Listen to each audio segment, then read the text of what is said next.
apprend ce matin qu'un employé du cabinet du ministre des Transports a fait pression pour tenter de se faire nommer à 2 postes de direction de l'AMT.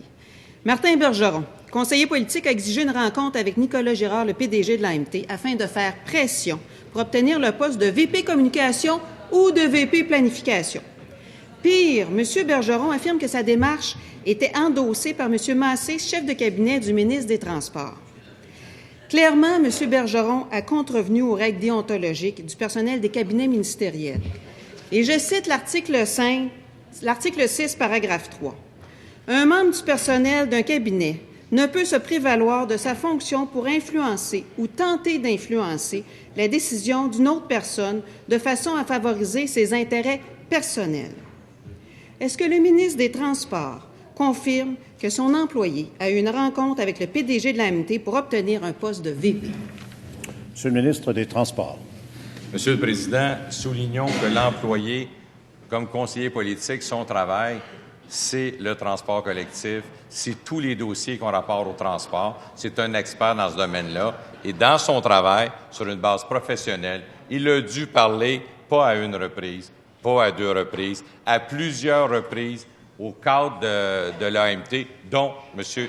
Nicolas Girard. Donc, il est tout à fait normal qu'il ait eu des discussions avec lui. Je veux rassurer cependant la députée de Vachon, d'aucune façon, M. Bergeron n'a postulé sur un poste, d'aucune façon. Il n'a pas porté sa candidature, il n'a pas fait de pression politique, et s'il en avait fait, je n'ai pas été informé et M. Girard ne m'en a jamais parlé.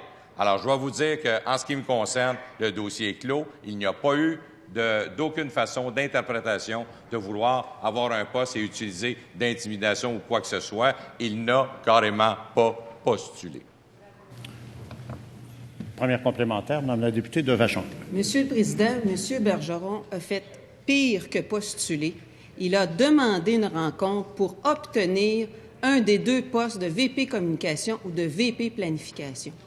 Ça, c'est pire. Et M. Bergeron, effectivement, était responsable des liens avec l'AMT comme conseiller auprès du ministre. Il a clairement contrevenu aux règles d'éthique et de déontologie. Est-ce que M. Bergeron a-t-il tenté, oui ou non, d'influencer une décision afin de favoriser ses intérêts personnels? J'ai été clair, Monsieur le Président, en aucune façon.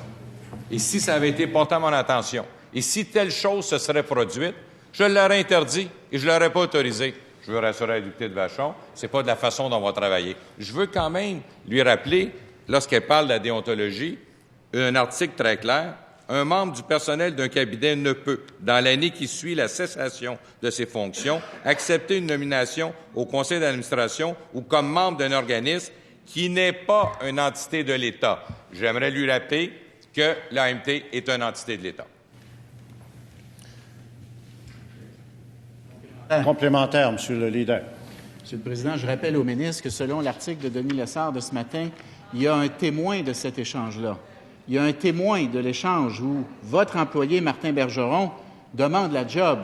Alors, si vous êtes si sûr qu'il ne l'a pas demandé, est-ce que vous êtes prête, comme la loi vous le permet, à demander au commissaire à l'éthique de faire enquête, non seulement sur les agissements de Martin Bergeron, votre employé, mais également sur les agissements de toute autre personne qui serait au courant et qui aurait été impliquée dans cette affaire? Monsieur le leader du gouvernement.